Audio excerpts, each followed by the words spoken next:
Tolong ya, tolong ya. Diam ya semua ya. Yuk, yang berisik. Aduh. Ayo cepetan.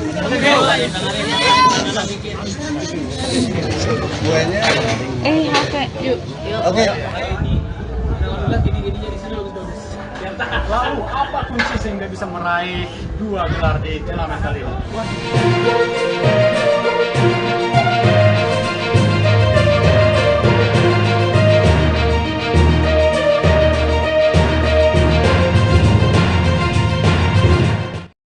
Selamat siang Tribuners, jumpa lagi bersama dengan saya Kusala Syaifah dalam tayangan berita selebritis di Tribun Lampung.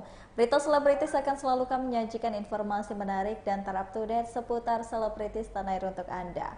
Dan inilah berita selebritis selengkapnya. Berita pertama ini datang dari titik terang konflik Dewi Persik dan juga Ketua RT soal sapi kurban. Titik terang konflik pedangdut Dewi Persik dengan Ketua RT 06 Lebak Bulus Jakarta Selatan terkait sapi kurban. Rencananya Dewi Persik dan Ketua RT bertemu di lokasi netral pada Kamis 29 Juni 2023 pukul 1 siang. Pertemuan ini digelar di lokasi netral yakni di Pacit kawasan Jalan Lebak Bulus 5 Cilandak, Jakarta Selatan. Kedua belah pihak ini sepakat untuk menyelesaikan konflik hewan kurban yang berujung laporan polisi. Kedua belah pihak ini sepakat untuk kesucian Idul Adha ini tak tercoreng oleh konflik hewan kurban. Hal itu juga diungkapkan oleh perwakilan Ketua RT 06 Lebak Bulus bernama Abdi. Abdi menuturkan kedua belah pihak ini akan melakukan klarifikasi terkait isu hewan kurban yang saat ini menjadi sorotan. Abdi nantinya akan memberikan informasi selanjutnya terkait kisruh yang telah terjadi. Sementara itu, Kapolsek Cilandak Kompol Wahid K mengatakan saat ini pihaknya tengah mengumpulkan informasi dari kedua belah pihak terkait kejadian itu. Yang saya lihat itu seperti itu, tidak ada komunikasinya. Itu yang membuat saya kecewa adalah sikap dari Pak RT-nya sendiri terhadap Pak RT maupun orang-orang kita gitu loh Mas. Maksud saya seandainya pun kecewa, kan sekali lagi bahwa sapinya itu bukan untuk saya atau orang lain, semua untuk warga di sini. Niat saya tuh baik loh, niat saya tuh baik, nggak ada unsur politik ataupun apa, dan itu sudah saya lakukan 5 tahun. Saya tinggal di sini tuh 5 tahun. 4 tahun tinggal di sini, 1 tahun nggak tinggal di sini. Saya sering di sini aja, saya masih berhubungan. Pertama saya pernah saya melakukan itu bersama Pak Ustadz, dalam arti melakukan memberikan sembako, memberikan daging itu pertama kali tahun 2000 pada waktu pandemi. Itu ada Pak RT.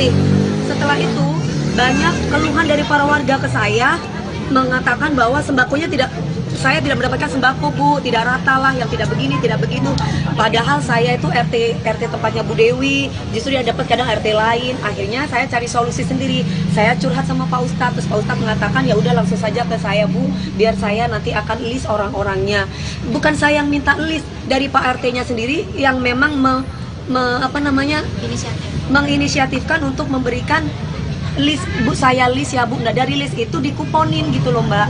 Karena kan yang saya tahu yang namanya sembako, entah itu Idul Fitri ataupun Idul Adha, itu kan buat orang-orang yang tidak mampu. Kalaupun kita mau makan juga nggak apa-apa, tapi kan bukan yang pesta buat makan sendiri, tapi lebih mengutamakan orang-orang yang tidak mampu. Makanya saya selalu berhubungan dengan Pak Ustadz, dan mungkin kalau mau jadi saksi, warga-warga di sini jadi saksi kok. Dari awal saya tinggal di sini, saya berhubungan dengan Pak Ustadznya itu, ya memang udah dari door to door, bukan baru sekarang. Tapi kalau keadaan di sini tuh peraturannya adalah kalau memberikan sembako atau memberikan daging itu harus pamit sama Pak RT-nya atau kepada Pak Ustadznya. Tidak boleh bikin acara sendiri terus bagi sendiri, itu tidak boleh. Makanya itu yang dijelaskan. Dan ini salah pahamnya adalah saya itu kenapa kok nggak langsung aja dikasih alamatnya. Saya tuh teleponan langsung sama orang Brebesnya, sama orang yang jual sapi itu saya. Jadi nggak mungkin saya bilang bukan Dewi Persik. Orang saya ngomong itu Dewi Persik yang harusnya 170, dia kasih diskon 140 ke saya ceritanya. Ini saya Pak, biasalah namanya dagang-dagangan beli sapi, pasti teman-teman tahu kan kayak gimana. Ya udah cuma sebatas itu. Saya memang tidak kasih alamat rumah saya. Saya kasih alamatnya masjid sebelakang rumah aja ya Pak, biar nanti berhubungan dengan Pak Ustadz. Nah, itu poinnya. Setelah itu nanti akan ada orang kita yang akan ngambil sapinya itu doang. Nah, tapi sapi itu bukan untuk saya, untuk warga di sini, saudara-saudara saya. Dan itu saya lakukan bukan hanya sekali, tapi sudah dari tahun sebelumnya sudah pernah saya lakukan. Dan tidak ada politik-politikan, dan kami tidak ada nyebutin nama kubu lain dari dia, tidak ada sama sekali. Terus ketika saya itu live dan akhirnya saya memberikan caption, karena di situ banyak sekali yang berkomentar tentang politik-politik. Akhirnya saya bilang, bertetangga apa di captionnya mana, IG-nya biar saya nggak salah ya, captionnya ibu. Kan itu akhirnya di playingin victimi, kenapa nyolek Panis? Loh, saya kan memang benar bertetangga. Nah, saya tulis di sini seperti ini. Apa karena bertetangga sama Pak Anies Baswedan gitu doang. Terus kemudian banyak di situ bertebaran dan yang lain-lain ngomongin tentang politik. Jadi saya bingung gitu loh. Politik apa? Orang saya dari dulu mungkin kalau tanya sama warga nggak ada politik-politik, dan nggak ada menyebutkan nama kubu siapapun di kami, itu nggak ada. Itu loh Mbak. Jadi saya merasa bahwa ini apa-apaan sih Pak? Tadi sampai marah ngamuk-ngamukan sama Pak Topan. Sampai Pak Topan bilang gini, Bapak kan memang bentak-bentak saya. Bilang sama bos kamu, sampai kayak begitu. Bilang sama bos kamu, warga kita tidak kekurangan daging dan tidak butuh daging. Saya punya niat baik loh. Dan itu diiyakan sama Pak RT. Dan itu diiyakan dia emosi. Pak RT dia bilang dia emosi. Lah maksud saya cuman bilang, Bapak bisa nggak Bapak tidak emosi Pak? Bapak ini kan RT gitu loh. Kami ini warga, otomatis kami tuh anak. Bapak itu adalah bapak kita. Bisa nggak Bapak bicara baik-baik? Datanglah ke rumah saya Mbak DP, bener nggak? Enakan gitu mengayomi, bukan malah ngebentak asisten saya, ngebentak security saya. Jangan pandang status, nggak ada kaya, nggak ada miskin dalam hidup ini, semua sama. Kenapa saya tadi marah seperti itu? Dia bentak-bentak saya lagi. Ngomong masalah ras lah yang sebelahnya, kita orang Betawi, nggak ada mau orang Betawi, mau orang Madura, semua sama. Jangan pernah berbicara ras, jangan pernah berbicara tentang agama, nggak ada. Niat saya ibadah, niat saya itu baik, niat saya itu memang dari dulu saya lakukan bukan cuma sekali. Tolong teman-teman luruskan ini. Ini saya lakukan bukan cuma sekali. Kenapa sampai viral dan kenapa sampai ngoceh di sosmed? Karena ketika saya live itu banyak bertebaran di situ menanyakan tentang kenapa sapinya diangkut. Gitu loh ceritanya. Saya punya niat baik loh Mas. Dan saya cuma menyayangkan sikapnya Pak RT. Kenapa harus bentak-bentak? Kenapa harus marah-marah? Saya perempuan. Habis marah-marah dan bentak-bentak dia ketawa-ketawa. Mungkin ada beberapa wartawan yang jadi saksi di situ yang mau videokan kami. Pantes nggak Pak RT kayak begitu? Saya merasa kecewa dengan sikap yang kayak gitu. DP. Solusinya tadi apa? Masih belum ya nanti. Gak ada solusi. Belum ketemu titik terang nanti ya. Gak ada solusi, gak ada temu titik terang. Orang saya dibentak kok, semuanya dibentak di sini. Ya saya ngamuk lah, saya marah. Saya punya niat baik. Gak ada saya politik-politikan. Cukup ya. Yuk. Apa yang mau disampaikan oleh Mami? Semoga ini tidak jadi contoh buat semua RT ataupun RW. Seandainya ada sesuatu yang tidak berkenan dengan hati, nggak harus dengan emosi. Langsung tanyakan langsung ke warganya. Seperti saya, kan ini berkaitan dengan saya. Nggak usah nyampaikan ke bos kamu, apalah, nggak usah seperti itu. Langsung tanyakan aja langsung sama saya. Mbak DP ini ceritanya bagaimana? Kenapa ini sapinya kok bisa diangkut? Seperti itu. Justru bukan diangkut untuk dikasih korek. Saya taruh di penjagal supaya, karena apa kan beliau kan ngomongin masalah duit. Saya bilang ya udah Pak tenang aja. Nanti dipotongkan aja. Ada berapa orang di sini, mau 1000 kayak 2000 kita kasih, sampai kita ngomong kayak begitu. Saya utarakan itu ke ART saya, tolong sampaikan itu. Dan saya lagi syuting, jadi bukan dititip sehari 2 hari, dititip cuma beberapa jam Mas. Karena di rumah nggak ada orang, cuman ART aja. Bukan nggak mau kotor rumah saya. Satu, saya tidak mau alamat saya tahu. Seandainya pun memang tahu, kebetulan di rumah saya itu cuma tinggal ART yang nggak ngerti. Perempuan semua gini, sapi mau diapain gitu loh. Akhirnya saya udah minta tolong sama Pak Ustadz aja, karena memang kita biasanya minta tolong sama Pak Ustadz gitu loh ceritanya. Mbak DP sekarang sapinya gimana jadi Mbak? Udah dipotong-potong, Ada sapi udah siap dan siap, udah tinggal kita bagi-bagi, dan itu biasa kita lakukan Mas gitu loh ceritanya. tinggal beres aja semua. Mami sini kasar berarti tadi nggak ketemu jalan tengahnya berarti? Belum. Biasanya suka dibagikan dengan Pak RT yang sama, Mbak. Tapi Gini, yang hari tadi aja Pak Ustadznya sama Pak RT-nya agak crash. Kenapa? Kalau saya lihat di situ si Pak RT-nya bilang saya cuma dapat sembako cuma sekali. Gitu. Bukan dari saya, dari Pak RT-nya. Saya dapat sembako cuma sekali tuh Pak Ustadznya bilang. Iya, nah jadi ceritanya saya minta tolong kepada Pak Ustadz. Kenapa sekali? Jadi pertama saya pernah pindah di sini. Pindah di sini saya langsung katanya kalau ada mengirimkan sembako ataupun daging itu harus berhubungan dengan Pak Ustadz atau Pak RT. Jadi tidak boleh asal main kegiatan sendiri di sini. Makanya makanya saya langsung menghubungi Pak RT. Lah setelah menghubungi Pak RT, banyak keluhan dari warga ke saya bahwa Bu, saya itu deket sama ibu loh, masa saya tuh nggak dapat sembakonya? Oh, malah RT lain dapat. Itu yang disampaikan. Satu, kedua, akhirnya saya punya inisiatif sendiri. Pak RT, Pak Ustadz, kan saya sering pengajian. Gimana kalau misalkan saya mau datang sendiri aja door to door? Dan tahun kedua saya lakukan itu door to door dengan Pak Ustadz juga. Dengan Pak Ustadz bilang, Mbak DP saya listkan ya untuk diberi kupon. Maksudnya list itu dikuponin gitu loh. Oh iya, nah, itu kita lakukan tahun ketiga juga, tahun keempat juga, nah tahun kelima sekarang ini itu gitu loh. Nah cuman bedanya adalah yang dapat sapinya kemarin dari orang Brebes itu adalah Pak RT-nya gitu loh ceritanya, bukan Pak Ustadznya.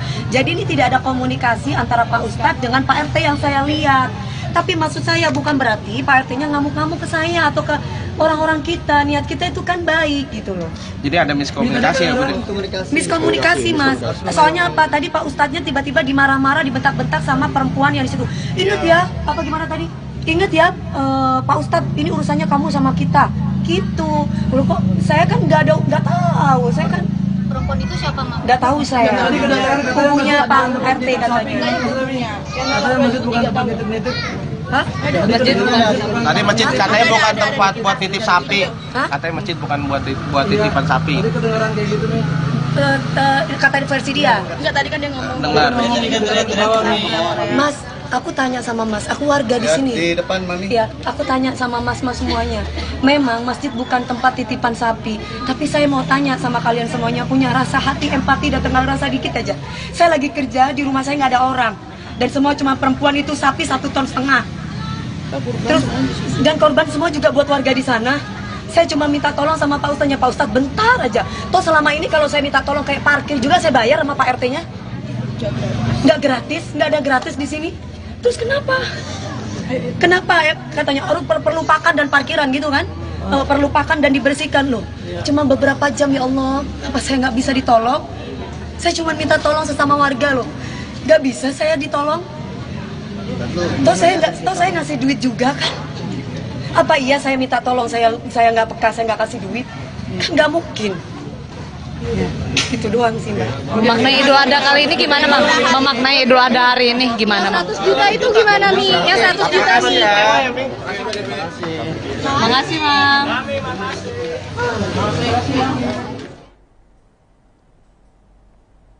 Berita selanjutnya datang dari Cinta Kuya yang merayakan Idul Adha sendiri di Amerika.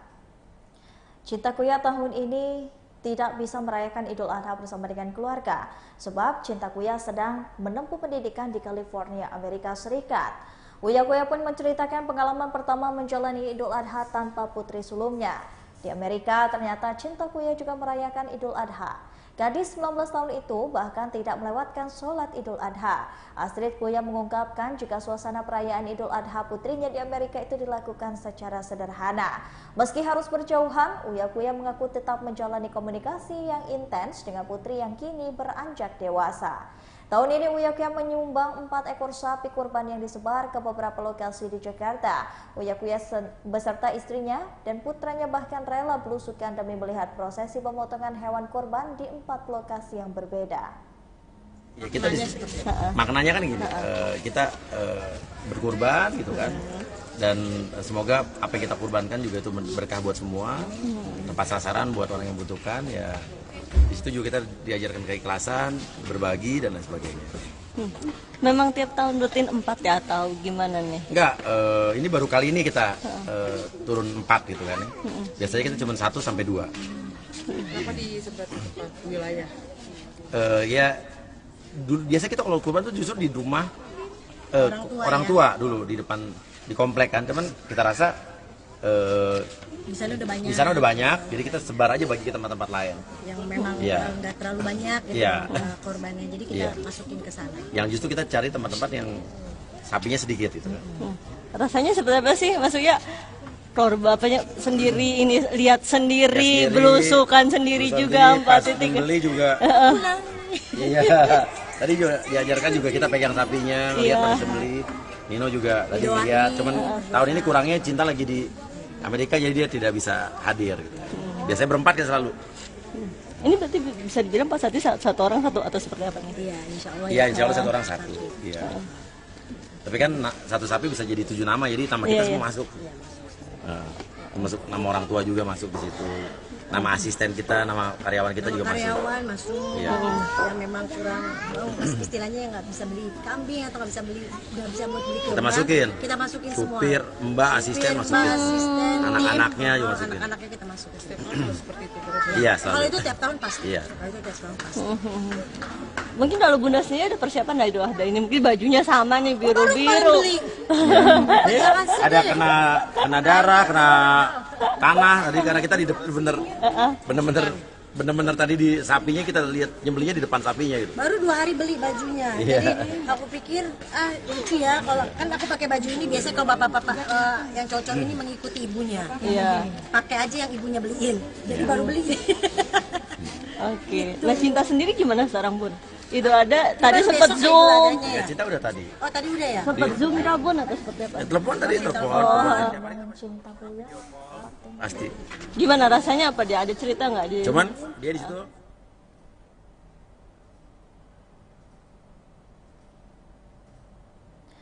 Demi chemistry yang terjalin di film baru, Prilly Latuconsina dan Reval Hadi tinggal dalam ruangan dengan lampu yang padam. Prilly Latuconsina memiliki totalitas yang tinggi di dalam layar lebar. Tidak hanya menjadi pemeran, Prilly juga mulai memproduseri film layar lebar teranyarnya. Prilly Latuconsina kali ini menjadi pemeran utama di produseri film berjudul Ketika Berhenti di Sini. Prilly Latuconsina berperan sebagai Anindita Semesta dan juga beradu peran bersama dengan Reval Hadi sebagai Ivan. Ceritanya menarik di balik proses syuting film ini. Umay Sahab sebagai pengarah dari film ini menceritakan bagaimana proses Prilly dan Reval Hadi ini terlibat dalam sebuah film bersama. Film ini juga menjadi momen pertama Prilly dan juga Reval Hadi berkenalan. Sembari tersenyum ke arah Prilly, Umay berseloroh siapa tahu melalui proyek film ini keduanya bisa terlibat cinta lokasi. Prilly pun ikut tertawa terdengar ucapan Umay Sahab itu. Kok ada ya manusia kayak gini gitu yang bisa? Ya menurut gua susah untuk kita implementasikan dalam kehidupan pribadi gitu, karena menurut gua dia lumayan tough juga gitu dan sangat apa ya? Sangat menghargai kehadiran orang-orang yang dicinta gitu sih. Terus makna kehilangan buat gua karena memang kemarin pandemi cukup membuat kita semua merasakan kehilangan yang mendadak ya. Jadi memang cukup dalam dan gue sangat ngerasa ini cerita gue gitu dari awal gue baca skrip, karena lumayan gue kehilangan nyokap gue saat pandemi dan gue kehilangan bokap di 2013. Jadi mengambil film ini gue lumayan berat, tetapi gue ngerti banget apa yang dialami dari setiap karakter yang ada di film ini, dari sisi keluarganya, dari sisi sahabat, dan dari sisi karakter Dita itu sendiri. Sangat terdalam buat gue, dan pas syuting pun gue melihat semuanya itu kok relate banget ya sama kehidupan gue, dan gue sangat gembira ini kita bisa rayakan gitu, karena kan setelah pandemi kemarin belum ada nih kayaknya rilis momen kita pribadi, karena kita harus buru-buru untuk ya lo harus move on gitu, harus kerja lagi, semua harus balik dari awal, padahal sebelumnya kita nol banget gitu. Jadi ini adalah momen yang tepat buat kita merayakan, dan juga banyak percintaan yang menurut gue di sini tidak mudah untuk dilakukan, tapi itu bentuk dari cinta sejati.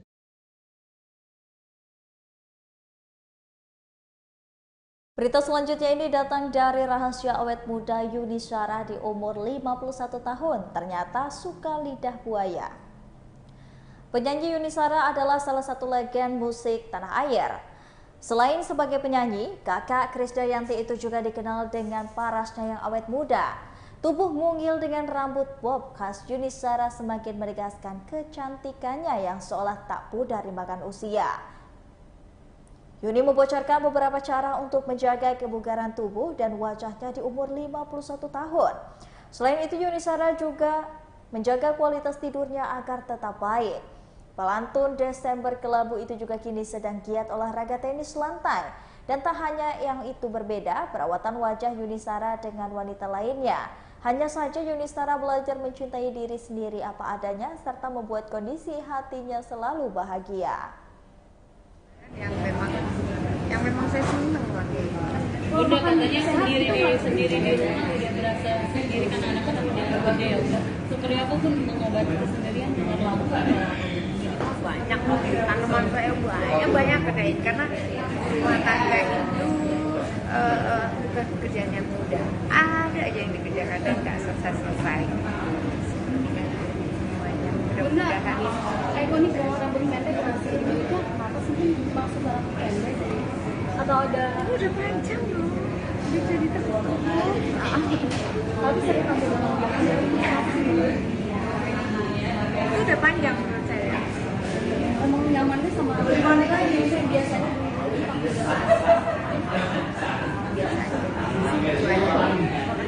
Bunda katanya suka bawa itu buat apa sih?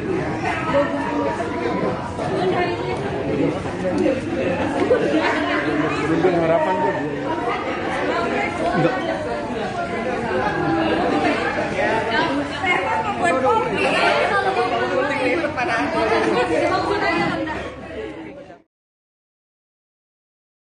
Berikut ini ada Gen Halilintar yang meraih 3 penghargaan di Tribun Network X Sinarland. Keluarga Gen Halilintar ini mendapatkan banyak penghargaan dalam ajang Golf Tourism 2023 yang digelar Tribun Network bersama dengan Sinarmas Land di Taman Indah Golf BSD Course Tangerang Selatan pada Minggu kemarin. Bahkan dalam Golf Tourism 2023, keluarga Gen Halilintar ini sukses memboyong 3 penghargaan. 3 penghargaan itu diraih oleh 2 anggota keluarga Gen Halilintar, yaitu sang ibu Lenggodi Faruk dan sang anak Sai Halilintar.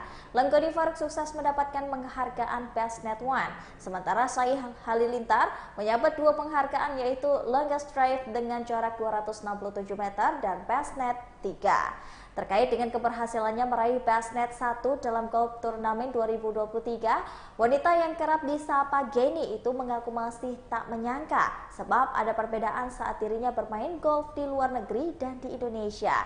Sedangkan menurut dari Sai Halilintar, peraihan Bestnet 3 berkat konsistennya yang berlatih di simulator di rumah meski harus rela bergantian dengan orang tua dan ibu-ibunya. Jadi ini adalah permainan pertama aku di sini. Belum ada preparation. Jadi aku benar nggak tahu medan perang gimana. Aku hanya melihat dari buku scorecard ada bentuknya kayak gini, terus ikut kata gini. Alhamdulillah gini-gininya di sini bagus-bagus. Lalu apa kunci sehingga bisa meraih 2 gelar di turnamen kali ini? Waduh, kunci. Laki kali ini. Karena main aku hari ini juga sebenarnya agak kurang. Oke. Jadi tapi kunci dalam permainan aku ya untuk aku driver. Jadi kalau mainnya sama sini drivernya ada sedikit distance dan drive untuk bonus drive dan mainnya jadi lebih enak di sini kalau ada distance di sini. Oke, mungkin peta persaingan yang dihadapi dengan usia muda dan saingannya juga senior tadi dong.